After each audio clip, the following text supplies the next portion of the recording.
It's my feel-good breakfast show. The season to give. This Christmas, it's all about appreciating those happy little moments. Those happy little moments indeed. I don't know why now every time I see you, this voice goes in my head. Have you got a big man for Christmas? A big jolly man for Christmas? I do. I got my own Chef Clem.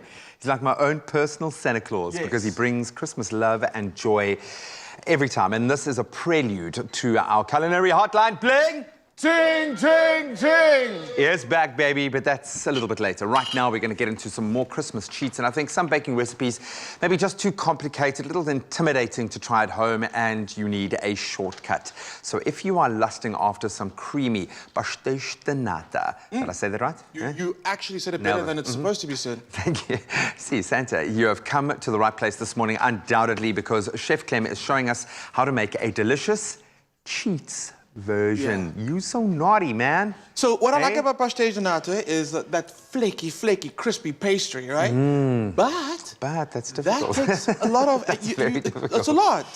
It's a specialized thing, you know? It is, absolutely. This is a cheats version using short crust pastry. Nice. And it still gives you that nice little snap and that crunch. It's good. And the beautiful custardy kind of center. And the custard is my ultimate cheat. It's the Woolies vanilla bean custard. Ooh, get out of here. I'm going to talk about some essentials that you should have in your cupboard this festive season. Great. That's on there. So, in here I've got some flour and I've got some icing sugar. That's where our sweetness is going to come from. Okay.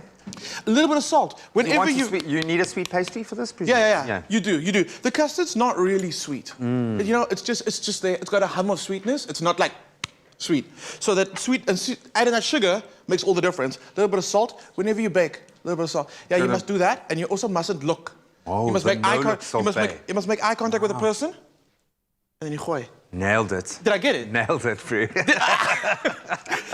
You take your butter, like super cold. I even pop it in the freezer for 10 minutes before I actually use it. Oh, wow. And then I cube it. Why do you do that, Chef Clem? Because what we're going to do now, we're going to massage. I was going to say play some music, but don't. This is weird. Don't play music for this one. You're going to massage the butter into the flour. Big man. Okay. And what you're doing is you're going to break it up with your fingertips only, because the tips of your finger are cooler than the rest of your hand. And it makes sense, right? It does. You don't want to melt the butter. Especially I've got bad circulation in my fingers, so I'd be ideal for this. Wow. I was like genetically predisposed. That's your life goal. Just do that. I didn't know. So what you're doing is you're going to keep on crumbling it by hand until it resembles like bread, like wet sea sand. Okay. There we go. That's so specific. What a brilliant Joburg, analogy. if you need a picture, I will send one to you. But basically, wet sea sand, okay? It takes about 2 minutes, 3 minutes. And once you get that wet sand texture, add a little bit of water, and you just slightly knead it, and you'll actually get this dough. Super simple. What I love about this dough is you can make this dough last year.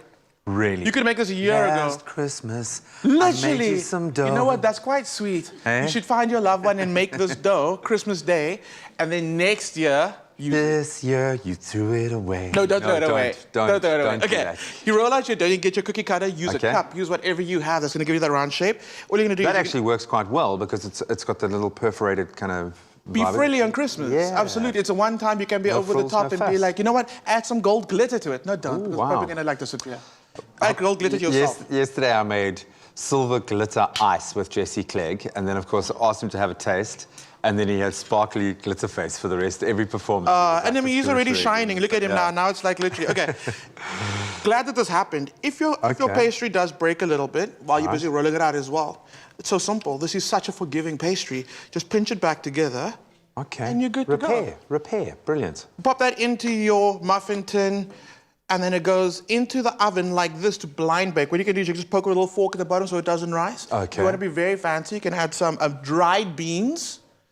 Oh, to weight it down, okay. Someone was like, baked beans, cannelloni beans. I was like, no. It's dried beans. Do the beans heat and then help to cook it? It actually just keeps the pastry down. So you're not gonna get that rising effect of the pastry, which will happen naturally. Sure. Right. So what we're gonna do now is instead of making a custard, and I love making custard. It's so delicious, so easy. I'm gonna take this guy out now, just for now. Did we get this recipe from Woolworths.co.za? Yeah, absolutely. Directly from Willie's. They sent it to me. They're like, please help the people out with this one. And Willie's sells amazing Pasteis de Nata, and they're so delicious. They're so good. But like I'm saying, it takes a lot to make it. And I love the fact that they use a traditional recipe to make it. With all their desserts as well, even these guys on my side. I'm looking at this and I'm thinking, are there like 50% more Christmas treats in Woolies this year? It kind of feels like there's more. Okay, what I'm going to do... Christmas is good at Woolies, but it feels this year has been like special. I've got something in my car.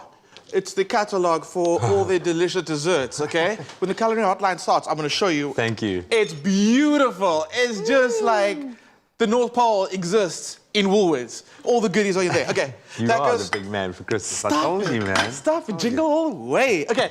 That goes to the oven. Okay. It's going to cook. And then it has to sit for about 2 hours. Oh. That way the custard sets, which is great because you want to make this the day before. You don't want to mess with it.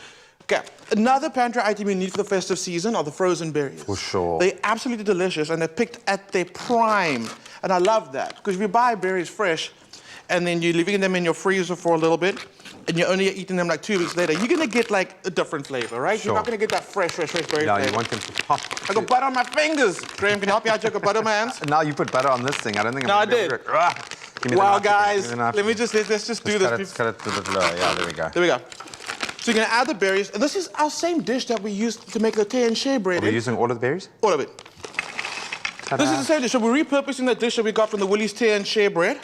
So pretty, man. It is very pretty. So what we're going to do now is the berries are slightly sweet, okay? Because they're berries, but they've also got natural tartness in there. And you want to counteract that with a little bit of honey. To kind of, oh, wow, okay.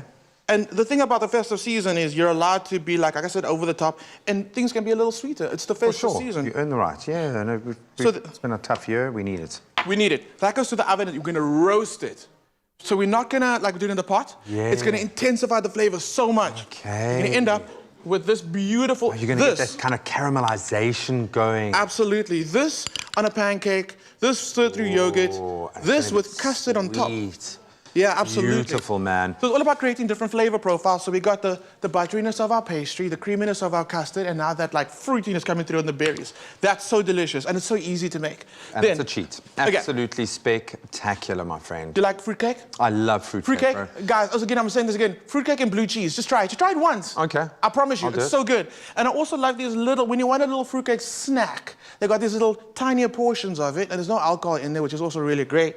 You don't want to be like... The nice thing is you can buy that, sneak it in your bag, and you can have it at work. A little bit of Christmas. So that was a nice, as I said, prelude to our culinary hotline bling, where we are going all Christmassy. We are Christmassifying our kitchen today. Now it's time to congratulate one lucky viewer because she has won a 500 Rand voucher courtesy of Woolies. Congratulations to Evelyn Mataola. Congratulations, Evelyn! Woo! While you enjoy your shopping and celebrate Christmas, of course, we're going to give you guys the chance to win as well. If you want to stand a chance of winning that 500 Rand Woolies voucher too, reply to the competition post on Expresso's Facebook or Twitter pages. Tell us what your must-have Woolies pantry staples are for the festive season. We've given you a couple of great clues today. Don't forget to include the hashtag Woolies Christmas, and that competition closes at 9 today. So get on it right now. You can find all the terms and conditions on expressoshow.com. Yummy.